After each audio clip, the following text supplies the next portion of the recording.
the living room wall. It's getting knocked out, Lord willing. And here is the paint sample of Tide Water, Sherwin-Williams, and Watery here.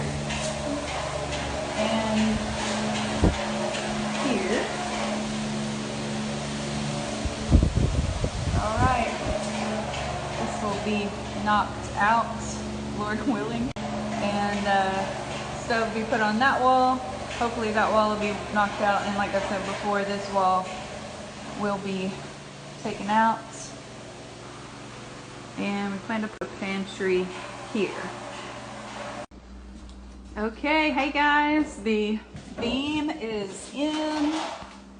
This only took about 2.5 hours to build the supporting walls, take the middle wall down, put the beam in, take the other walls down to get the beam up, and it's so beautiful. Taking these down now.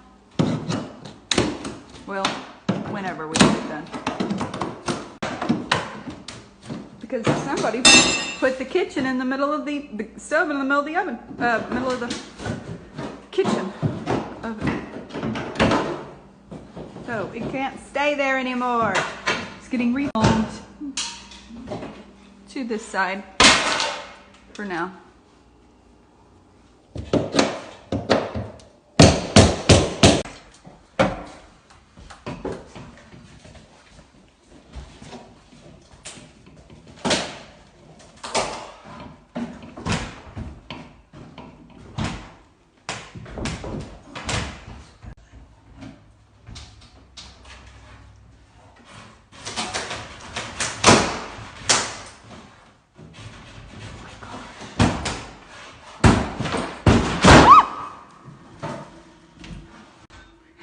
That was good. It's wow. off. We did. You did it.